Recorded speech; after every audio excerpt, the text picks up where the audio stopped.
Hello good morning students. आज का मेरा जो टॉपिक है, ठीक है, वो है मेरा क्लास 10 अर्थमेटिक प्रोग्रेशन, ठीक है। जो चैप्टर नंबर आपका कौन सा है? चैप्टर नंबर 5, ठीक है। इसमें हम एनसीईआरटी के आपको जो क्वेश्चन है, ठीक है, एक्सरसाइज है, ठीक है, नई एनसीईआरटी, उसके सोल्यूशन हम आपको प्रोवाइड करेंगे। सोल्यूशन देने का मतलब तो ऐसे नेगेटिव रिव्यू है, लेकिन हेल्प करना के पर्पज से अगर बोलो तो मैं आपका हेल्प करने के लिए रेडी हूँ, ठीक है। बस आप मेरा हेल्प किया करो, ठीक है। हेल्प किया करो मतलब कि आप अपने दोस्तों को शेयर करो जिनको बिल्कुल ही समझ में नहीं आता है, ठीक है। अगर उनको लगता है कि यहाँ से वो समझ पाएंगे, अगर आपको लगता है कि वो स्टूडेंट, वो दोस्त आपका इस वीडियो से समझ पाएगा, तो आप उसको ज़रूर ये वीडियो शेयर करो, ठीक है। चलो हम लोग देर ना करते हुए स्टार्ट करते हैं। समय, ठीक है। एक्सरसाइज कौन सा है मेरा? Exercise 5A। एक्सरसाइज 5A का जो क्वेश्चन नंबर कौन सा है? Exercise 5A। Question number first में 4 पार्ट है। हमने सिर्फ अपने बोर्ड पर 2 क्वेश्चन को लिखा है क्योंकि स्पेस भी नहीं है, ठीक है। तो पहले हम 2 क्वेश्चन को आपको समझाते हैं, समझ में आया? देखो, कह रहा the taxi fare after each kilometre when the fair is ₹15, ठीक है। जो टैक्सी फेयर है, ठीक है, जो टैक्सी चालक है वो पहला किलोमीटर जाएगा तो 15 रुपये लेगा, लेकिन जैसे ही 15 किलोमीटर मतलब 15 रुपये लेगा, जैसे ही वो दूसरा किलोमीटर जाएगा फिर वो 8 रुपये लेगा। समझ में आया? The taxi fare after each kilometre when the fair rupees कितना है? 15 rupees for the first kilometre and 8 rupees for each additional kilometre. लेकिन अगर दूसरा किलोमीटर जाएगा तो 15 रुपीज़ प्लस 8 रुपीज़ कितना हो जाएगा? 23। फिर नेक्स्ट अगर थर्ड किलोमीटर जाएगा तो 23 प्लस 8 रुपीज़। समझ में आया? पहले किलोमीटर का 15, दूसरे किलोमीटर का अगर लेना होगा तो 15 रुपये फिर नहीं लेगा, 8 रुपये लेगा, ठीक है। तो 8 8 8 ऐसे ऐड करता जाएगा। तो आपको बताना है कि आपका ये एपी बना रहा है कि नहीं बना रहा है। समझ में आया? ठीक है। तो हम यहाँ से क्या ऑब्जर्व कर रहे हैं? वी कैन ऑब्जर्व, ठीक है, वी कैन ऑब्जर्व, ठीक है। तो क्या हो जाएगा? in which of the following situation does the list of the number involved, जो नंबर आएंगे मतलब जो टैक्सी का जो किराया पड़ रहा है, ठीक है, वो जो नंबर में आएंगे involve make an arithmetic progression, क्या वो अर्थमेटिक प्रोग्रेशन बनाते हैं? अगर बनाते हैं तो क्यों बनाते हैं? तो दोनों रीज़न हमको क्या करना है? देना है, ठीक है। तो जो टैक्सी फेयर है, taxi fare for first 1 kilometre, ठीक है, ये कितना रुपीज़ है? रुपीज़ कितना है? 15। कितना रुपीज़ है? 15, ठीक है। Taxi fare for first 2 kilometre, first 2 kilometre में जो हो जाएगा ₹15 में वो और कौन? ₹8 ऐड होगा तो कितना हो जाएगा? ₹23 हो जाएगा, ठीक है। तो ऐसे ही मेरा अगर taxi fare for first 3 kilometre की अगर मैं बात करूं तो रुपीज़ कितना? 23 में अब कितना रुपीज़ ऐड हो जाएगा? ₹8। तो कितना हो जाएगा? 23 प्लस 8 ₹31। समझ में आया? ऐसे ही अगर मैं एक और बात कर लूँ कि taxi fare for first 4 kilometre, कितना? फर्स्ट 4 किलोमीटर, तो ₹31 में अगर आप ऐड करोगे रुपीज़ कितना? 8, तो मेरे पास रुपीज़ कितना हो जाएगा? 39। तो ठीक है, अब मुझे क्या मिला? मुझे जो ये मिला 15, 23, 31, 39, क्या ये एपी में बना रहे हैं? ठीक है। तो यहाँ पर जो 15 है, ठीक है, 23 है, 31 है, 39 है, ऐसे ही आपको आगे मिलता जाएगा। तो क्या ये एपी बना रहा है कि नहीं बना रहा है? फॉर एपी यस, ये आपका क्या बना रहा है? It form AP. ये आपका एपी इसलिए बना रहा है because every term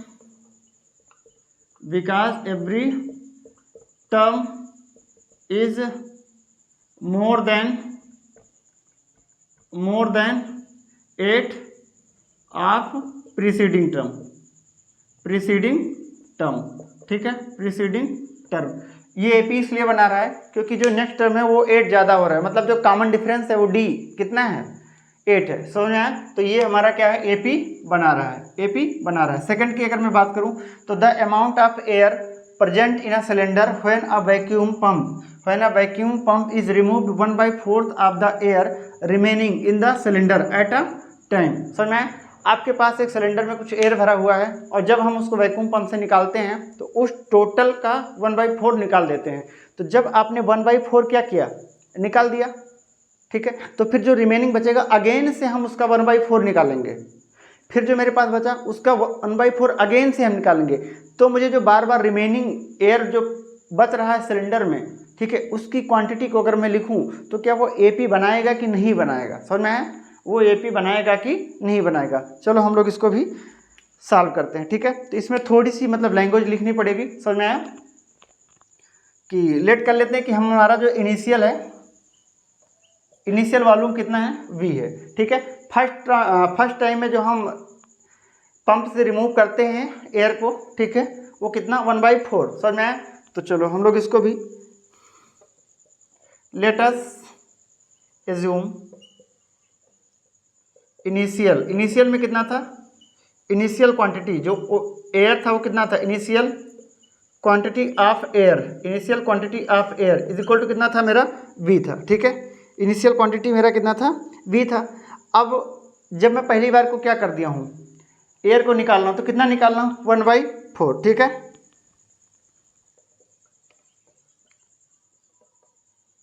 therefore quantity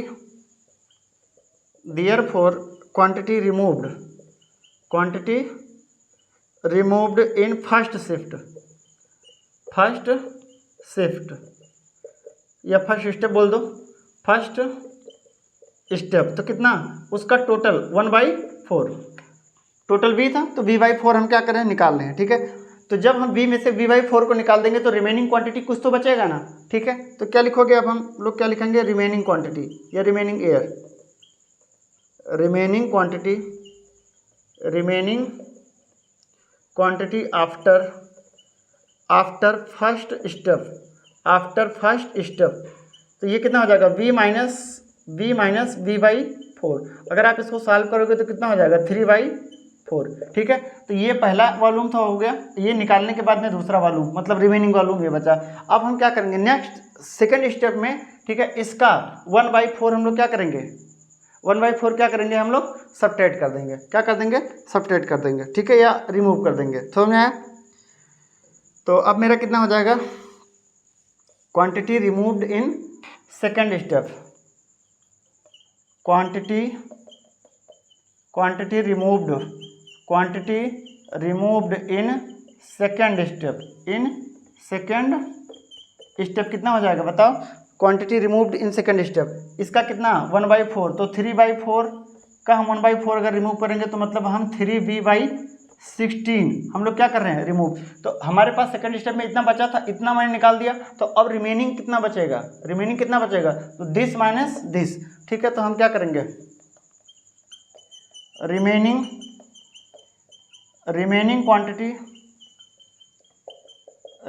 quantity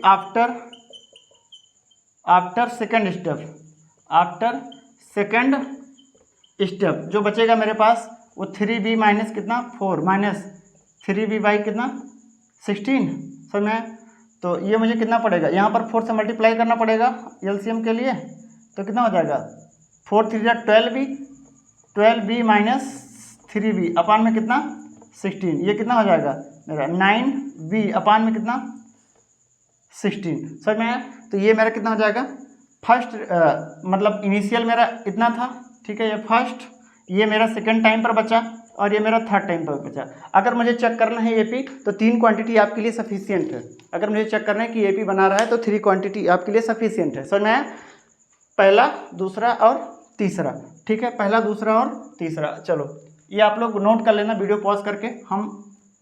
मेरे पास बोर्ड छोटा है तो एडजस्ट तो करना पड़ेगा मुझको भी और आपको भी। समझ में आया? ठीक है, अब देखो अगर मैं क्या करूं, मुझे D मतलब second minus first, D third minus second, अगर D दोनों में सेम आ जाता है तो फिर मेरा ये क्वांटिटी क्या है, AP बनाएगा, अदरवाइज ये AP नहीं बनाएगा। समझ में आया? अदरवाइज ये AP नहीं बनाएगा। यही मुझे बताना था कि AP बनाएगा कि नहीं बनाएगा। समझ में आया? तो अगर मैं D की बात करूं, फ्रॉम सेकेंड माइनस फर्स्ट अगर मैं करता हूँ कितना हो जाएगा 3b minus 16 upon minus b कितना हो जाएगा 3b माइनस b अपान में कितना हो जाएगा 16b अपान 16 माइनस 13b अपान कितना 16 फ्रॉम थर्ड माइनस सेकेंड वो कितना था मेरा 9b upon 16 minus 3b by 4 subtract करो कितना आ जाएगा 4 से मल्टीप्लाई कर दो 9b माइनस 12b अपान में 16 ये कितना हो जाएगा माइनस 3b बाई 16 समझ में आया। तो ये मेरा क्या बना रहा है AP बना रहा है 3b माइनस अच्छा ये 3b माइनस 4 था सॉरी ये 3b माइनस कितना था 4 था वही मैं कह रहा हूँ कैसे हो गया 3b माइनस 4 तो ये हो जाएगा 4b और ये कितना हो जाएगा 4 समझ में आया। ये कितना हो जाएगा मेरा कितना हो जाएगा माइनस 1b अपान में कितना 4 तो ये पहले में जो d आया वो माइनस 1b अपान 4 दूसरे में जो d आ रहा है वो माइनस 3b बाई 16 तो यहाँ पर क्या है here common difference is not same so it not form AP so it not form क्या नॉट फॉर्म AP ये आपका AP नहीं बना रहा है। द अमाउंट ऑफ हेयर का जो क्वेश्चन है ये आपका AP नहीं बना रहा है ठीक है। एक आपके पास थर्ड नंबर प्रॉब्लम है। थर्ड नंबर प्रॉब्लम में अगर मैं बताऊं तो आपको मैं सॉल्व नहीं कराऊंगा आपको खुद से करना पड़ेगा ठीक है। थर्ड नंबर प्रॉब्लम और फर्स्ट नंबर प्रॉब्लम बस एक जैसे है। पहले वाले में जो है टैक्सी वाला था दूसरे में गड्ढे की खुदाई की बात कर रहा है समझ में आया।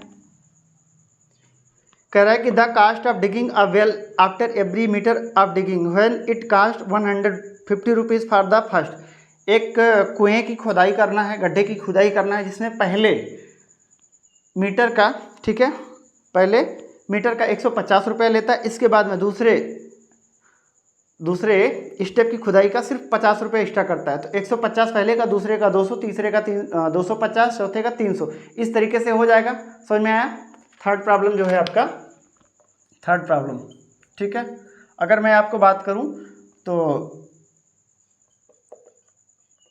फर्स्ट मीटर का कितना हो जाएगा फर्स्ट मीटर का 150 रुपये ये फिक्स चार्ज है समझ में आया। सेकेंड के लिए कितना हो जाएगा सेकेंड मीटर के लिए वो 50 रुपये एक्स्ट्रा जोड़ रहा है तो 150 प्लस 50 कितना हो जाएगा 200 रुपये कितना 200 रुपये ठीक है।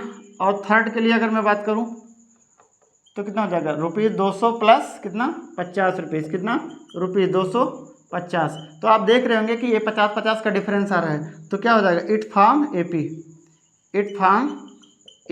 समझ में आया। क्यों क्योंकि 200 माइनस 150 का जो डिफरेंस है वो भी 50 आ रहा है और 250 माइनस इसका प्रीसीडिंग टर्म 200 इसका भी डिफरेंस कितना आ रहा है 50। तो here D is equal to कितना है आपका 50 समझ में आया। तो ये आपका क्या AP बना रहा है ठीक है। और आपका जो फोर्थ नंबर प्रॉब्लम है the amount of money in the account every year when ₹10,000 is deposit at a compound interest eight 8% per annum ठीक है। अगर वो क्या करे कि किसी भी अमाउंट को एवरी ईयर मतलब प्रत्येक ईयर 8% पर एनम के हिसाब से अगर रखता है ठीक है तो ये AP बनाएगा कि नहीं बनाएगा। तो फार्मूला मैं आपको फोर्थ नंबर का बता दूं आप इसको क्या करना सॉल्व करना ठीक है। P times 1 plus P times कितना हो जाएगा P times 1 plus R by कितना 100 पावर n। इसमें आपको सब कुछ दे रखा है ठीक है। तो for n is equal to 1 के लिए आप फाइंड करना n इज इक्वल टू 2 के लिए n इज इक्वल टू 3 के लिए आपका जो भी आएगा ठीक है। n इज इक्वल टू 1 के लिए जो आएगा n इज इक्वल टू 2 के लिए n इज इक्वल टू 3 के लिए उनमें जब आप n इज इक्वल टू 2 और n इज इक्वल टू 1 दोनों के बीच का जो कॉमन डिफरेंस निकालोगे 3 और 2 के बीच का भी तो सेम नहीं आएगा तो ये जो है आपका AP नहीं बनाएगा समझ में आया। ये तो रहा आपका फर्स्ट प्रॉब्लम ठीक है। वहाँ से पॉज करना ऊपर से।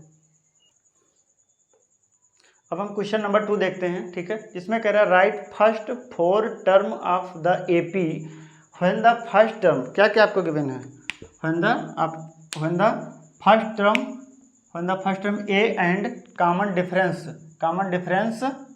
D R common difference D R given follow, ठीक है। आपको ए दिया डी दिया तो आपको राइट फर्स्ट फोर्थ टर्म लिखना है। तो राइट फर्स्ट फोर्थ टर्म क्या होता है, ए इज इक्वल टू तुम्हारा तो क्या हो जाएगा A1 फर्स्ट फोर टर्म्स, ठीक है। तो आपका पहला क्या हो जाएगा, जो A1 है ना वही आपका A हो जाएगा, और जो आपका A2 है ना वो कितना हो जाएगा A प्लस डी, ठीक है। समझ में आया कितना हो जाएगा A2 is equal to A1 plus d. जो थर्ड टर्म होगा आपका वो कितना हो जाएगा A2 plus D. Fourth term जो हो जाएगा वो A3 प्लस डी। अब यहाँ पर आप सॉल्व करो, ठीक है। A1 इज इक्वल टू कितना हो जाएगा मेरा 10, A2 इज इक्वल टू कितना हो जाएगा बताओ 10 प्लस 10, क्योंकि भाई D भी 10 है और आपका A1 भी 10 था तो कितना हो जाएगा 20। A3 इज इक्वल टू कितना हो जाएगा A2 का मतलब कितना 20 प्लस 10 कितना हो जाएगा 30। तो A3 का वैल्यू कितना हो जाएगा 30। तो A4 का वैल्यू कितना आ जाएगा 30 प्लस 10 इज इक्वल टू कितना 40। आपको फर्स्ट फोर्थ टर्म लिखने थे ना, तो 10 20 30 40, ठीक है। फर्स्ट फोर्थ टर्म इज कितना 10 20 30 40। ऐसे ही अगर मैं इसमें बात करूं, ठीक है, तो यहाँ पर A1 इज इक्वल टू आपका फर्स्ट टर्म होता है ना, तो कितना हो जाएगा -2, ठीक है। A2 इज इक्वल टू कितना होता है A1 प्लस कितना D, ठीक है। तो A1 का वैल्यू कितना है -2, कॉमन डिफरेंस कितना है 0, तो कितना हो जाएगा -2। अगर हम बात करें A3 की तो कितना होता है A2 प्लस D। A2 का जो वैल्यू आया है कहाँ गया, A2 का जो वैल्यू आया है कितना -2, तो कितना हो जाएगा -2 प्लस कॉमन डिफरेंस 0 कितना आ जाएगा -2। A3 मिल गया। आपको A4 निकालना है ना, तो A3 प्लस क्या करोगे D। A3 का वैल्यू कितना है -2 प्लस D का वैल्यू 0, तो कितना हो जाएगा -2। तो फर्स्ट फोर्थ टर्म इसमें जो होंगे -2 ही, कॉमन डिफरेंस 0 है, कोई अंतर है ही नहीं, तो वही नंबर बार बार रिपीट नहीं करेंगे, ठीक है। तो ये हो जाएगा फर्स्ट हो गया हमारा, सेकंड हो गया। A is equal to 4 D is equal to -3। यहाँ पर राइट फर्स्ट फोर्थ टर्म अगर लिखना है तो A1 इज इक्वल टू कितना होता है A का वैल्यू कितना है 4, तो फर्स्ट टर्म हो गया। A2 अगर आपको लिखना है तो A1 प्लस क्या होता है D। A1 का वैल्यू है कितना 4 प्लस कितना D का वैल्यू कितना है -3, ठीक है। तो कितना हो जाएगा 4 माइनस ये माइनस हो जाएगा 4 - 3 कितना हो जाएगा 1, ठीक है। अगर मैं A3 की बात करूँ तो कितना हो जाएगा A2 प्लस D। A2 का वैल्यू कितना आया है A2 का वैल्यू A2 1 और प्लस कितना हो जाएगा -3, तो ये कितना हो जाएगा -2। A2 आपका था 1 और A3 है आपका -2। A4 की अगर मैं बात करूं तो मेरा हो जाएगा A3 प्लस D। भैया A3 मेरा जो आया है वो -2 आया है और कॉमन डिफरेंस कितना है मेरा -3, तो ये कितना हो जाएगा -5। समझ में आया। तो राइट फर्स्ट फोर्थ टर्म 4 1 -2 -5, समझ में आया। इसकी अगर मैं बात करूं तो ये आपका है ये W दे दें, यूट्यूब पर भी ये W होता है क्या, यूट्यूब पर ये W तो होता नहीं है, लेकिन अगर आप सच में अवेयर हैं मतलब जागरूक हैं पढ़ने के लिए तो आप खुद से ये प्रॉब्लम करें। सॉल्व हिमसेल्फ,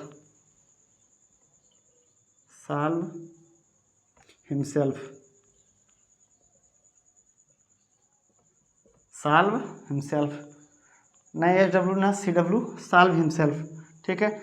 अब यहाँ पर अगर मैं बात करूँ, ठीक है, ये इज इक्वल टू कितना है 1.25। यहाँ पर अगर A1 की मैं बात करूँ A1 इज इक्वल टू कितना हो जाएगा A ही होगा, तो कितना हो जाएगा 1.25 हो जाएगा। समझ में आया। A2 की अगर मैं बात करूँगा तो A1 प्लस क्या होता है D।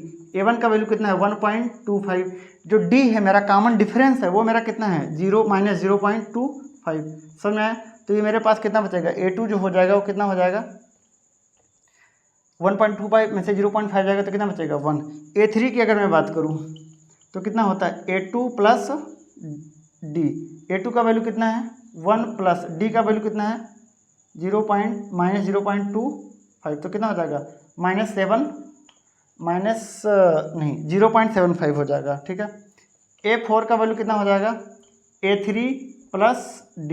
A3 का वैल्यू है 0.75 और -0.25 कॉमन डिफरेंस, तो कितना हो जाएगा 0.5। समझ में आया। तो फर्स्ट फोर्थ टर्म कितने हो जाएंगे -1.25 first term, second term is 1, third term is 0.75, fourth term is 0.5।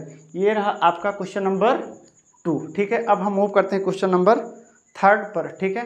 Question number 3 पर, ठीक है। क्वेश्चन नंबर 3 में भी आपके कई पार्ट्स हैं, ठीक है। आपको कॉमन डिफरेंस लिखना है, एक बार पॉज कर दीजिए। आपका क्वेश्चन नंबर 3 है, ठीक है, जिसमें आपको एपी गिवन है। फॉर द फॉलोइंग एपीएस, मैं जिस स्कूल में पढ़ाता हूँ उसका नाम है एपीएस ग्लोब स्कूल, और यहाँ पे एपीएस आ गया, ठीक है। ये APs right the first term, क्या फर्स्ट टर्म का मतलब है कि हमको ए बताना है, एंड द कॉमन डिफरेंस का मतलब है डी बताना है। भाई आपको 3 1 -1 डी ऐसे करके एक एपी दिया, तो फर्स्ट टर्म क्या होता है, जो पहले होता है first term is a, difference common difference जो डी होता है वो क्या होता है, सेकेंड टर्म, क्या सेकेंड टर्म माइनस कौन सा टर्म भाई, फर्स्ट टर्म। सेकेंड टर्म कितना है बेटा 1 -3, कितना हो जाएगा 1 -3। सेकेंड टर्म कितना है 1 माइनस फर्स्ट टर्म 3, कितना हो जाएगा -2। तो here a is equal to कितना 3 और डी इज इक्वल टू कितना है -2।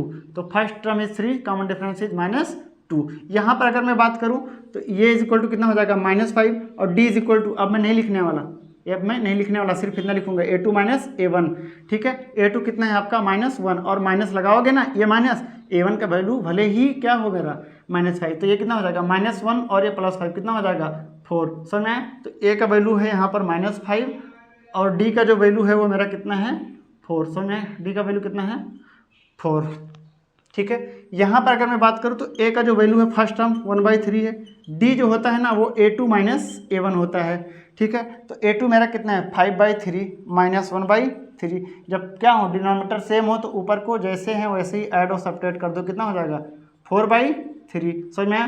तो यहाँ पर a का जो वैल्यू है वो कितना है 1/3 और जो d है वो कितना है 4/3, d है वो मेरा कितना है 4/3। समझ में आया? ये कितना है, a का वैल्यू कितना है बेटा 0.6। कॉमन डिफरेंस कैसे निकलता है a2 - a1, common difference d, common difference d is equal to a2 - a1। समझ में आया? कॉमन डिफरेंस a2 - a1, तो 1.7 माइनस हम करेंगे 0.6। आपको ये बताना है, आपके लिए एक टास्क है कि ये 0.6 हो जाएगा और d जो कॉमन डिफरेंस है उसे आपको ही फिल करना है, ठीक है। समझ में आया? उसे आपके लिए फिल करना है कि 1.7 में से 0.6 अगर हम सब्ट्रैक्ट करेंगे तो कितना आएगा, आपको ये खुद से करना है। और कहाँ करना है, कमेंट बॉक्स में करना है। कहाँ करना है, कमेंट बॉक्स में, कि डी का जो वैल्यू है वो कितना आएगा। अगर आप इसको सॉल्व कर रहे हैं तो इसके लिए बहुत बहुत थैंक यू कि आप मुझे देख रहे हैं, और आप अपने ग्रुप में अपने दोस्तों में इस वीडियो को ज़रूर शेयर कीजिए, ठीक है। कल हम 4 नंबर प्रॉब्लम में बहुत ढेर सारे पार्ट हैं, मैं उसको करा दूंगा। मेरे पास टाइम थोड़ा कम होता है, अभी भी मुझे स्कूल जाना है और 7:40 पे वहाँ पर थंब लगाना है, ठीक है। 10 मिनट 12 मिनट है मेरे पास, ठीक है। थैंक यू, आज के लिए इतना ही।